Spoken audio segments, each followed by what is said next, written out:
I'm sitting in my front yard under my favorite tree. I came out here because I noticed that my mind was beginning to become too full of different storylines, different to-do lists, becoming preoccupied with multiple areas of my life attachments and my to-dos, that I noticed the preoccupation of the mind was leading to more arousal in the body. And when you do this kind of practice and you become aware of the shifts in your energy or the shifts in your emotions, or just to be more practical, just when you pay attention to your mind or your body in an objective, open, witness sort of manner, you begin to observe the moment of your mind and body, and you respond proactively. You respond in a nurturing, loving, proactive way. And rather than allowing yourself to be an autopilot for hours on end and leaving those thoughts and leaving those places in the body unchecked,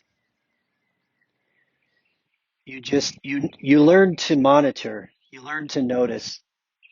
And rather than allowing yourself to get to a place where you're burning out or you're overwhelmed or you're shutting down, it can be useful to pay attention, just like you would pay attention to the speedometer on your car, just like you would pay attention to the temperature of your body, like you pay attention to the temperature or the time when you're making a pizza. There's such a thing as too much. And it's interesting how even people who are very high functioning leader type people we look up to in the community, even people that we look to as teachers, will often push and push and push to a point where there is exhaustion rather than finding a balance in practice and allowing that balance in practice to extend into a balance in practice of life and managing what we're touching, what we're connecting to, managing what we choose to allow into our life, and recognizing that we can only be responsible, we can only manage our relationships and our work and our pets and our homes and our yards and our to-do lists. We can only manage those things to the extent to which we are balanced within, and the extent to which that balance extends itself into our daily life. And this is something I've been working on consistently for a long time, and it's a steady grinding sort of progression. And I say steady grinding because you're constantly becoming aware of varying degrees of habituation, varying degrees of avoidance. I've become much more aware of my depressive feelings in my body and just the long-term stress experience of having gone through a very long divorce, going through a divorce with someone who is running away and also refusing to let go at the same time.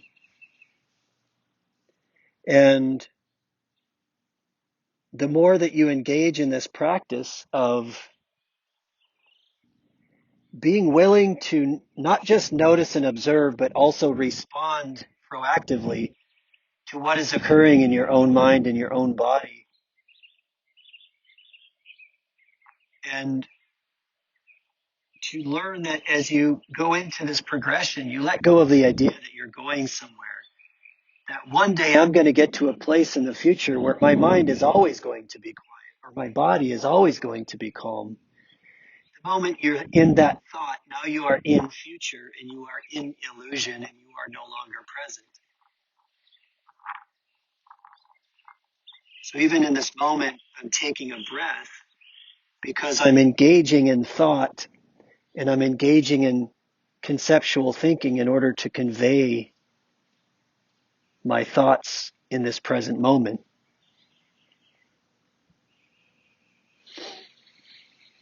So coming back to this moment under the tree, what I noticed was I was balancing multiple problems, multiple actions, multiple things that I believed I needed to be involved with, both professionally and personally. And at any given moment, there are the things that you truly do need to be involved with, that you need to tend to in the present moment. And there are things that we tend to be attached to, or that we are preoccupied with or paying attention to, that we believe we have some control over, or that we need to have some control over, or simply that we need to engage in the action of worry and preoccupation because that makes us believe somehow that we're going to be okay. We even obsess over things that we think are really positive, like obsessing over whether your thoughts are really positive, obsessing over whether your thoughts are right or wrong.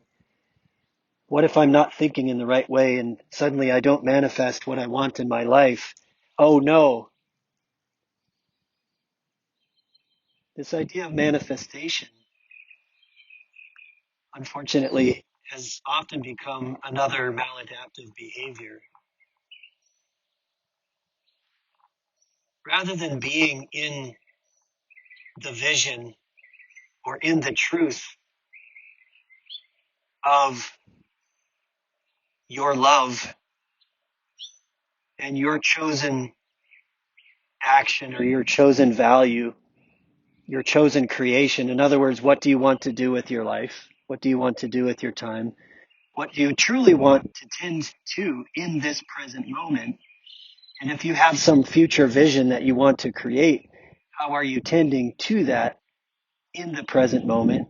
And how is your attention in the present moment serving that in an honest, proactive, reasonable way in the present moment? So what I noticed 20 minutes ago was the preoccupation,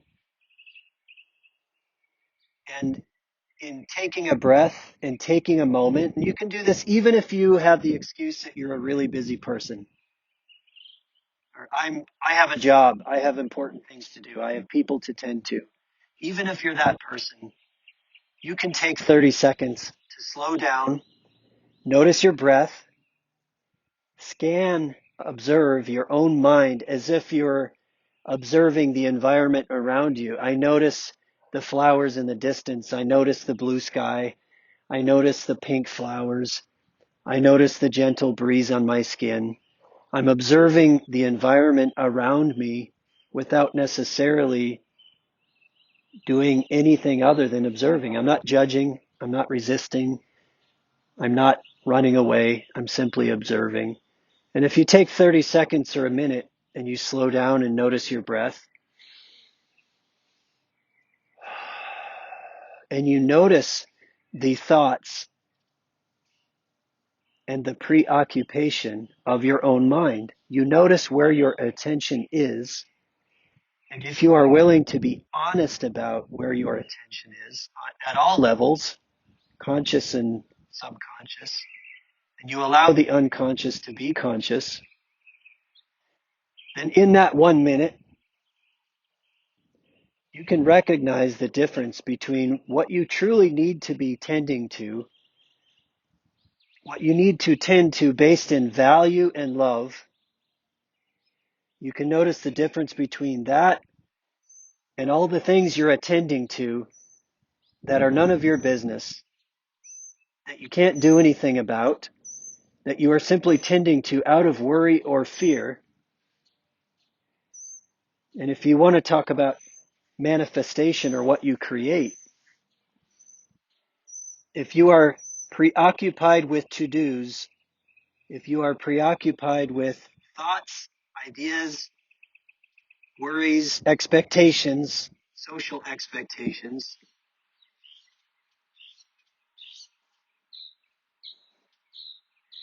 and you feel or you perceive that you're not able to keep it all up. I can't keep this all together. I can't keep this thing together. I can't keep my life together. It's not working. I need to keep it together. Then you're acting from a place of fear. And a lot of those things that you're preoccupied with, that you are fearing will take place, you are literally creating by obsessing on that thought from a place of helplessness and powerlessness and fear or anxiety. You're experiencing anxiety in your body, and due to the beautiful learning capacity, the automaticity of the brain, you are associating anxiety and fear in the body with preoccupation and powerlessness or fearfulness in the mind. And now you are creating a self-sustaining system of anxiety and fear and creation. So I notice today I was in a place, regardless of how realistic, of how justified I am in my thoughts, meaning I need to think about this, I should think about this, I have to think about this. The reality is, in assessing my own thoughts and being honest, I was focusing on a lot of things that I simply cannot tend to in the present moment, and that I am not best served by tending to in the present moment. And I'm best served by slowing down and investing time, meaning not making the excuse of, oh, I have so much to do, I can't stop to pause and breathe and notice. I'm investing 5 minutes in a short meditation so I can notice and observe and look into the preoccupations of my mind and body. And I can be willing to get up and actually invest even more in a more detailed, a more dedicated rather meditation with the intention of being willing to release parts of my brain and body that we call thoughts, that we call ideas, that we call sensations, being willing to open up my breath and open up my body and open up my mind and release these noisy thoughts and tense sensations,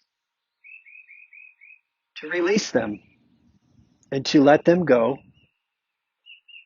and to choose to focus my attention where it is best served or best in service to what I say I want to be, or what I want to create, or what I want to serve, who I want to serve.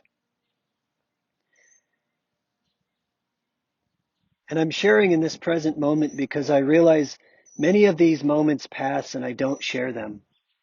I don't share this practice that takes place several times a day. I don't share the practices that I've learned going through the painful experience of letting go of marriage, letting go of relationships as they are, allowing life to shift and change even if you don't want it to, has required a lot of surrender, a lot of letting go, many moments where I wrestled with thoughts, wrestled with feelings, wrestled with preoccupation in a way that was not helpful. So I'm learning to let go, and I'm letting go a little bit every day. And that is a practice because we become attached to things and we let go of things. And we become preoccupied with things and we let go of things. And our beautiful brain and our body becomes attentive to things.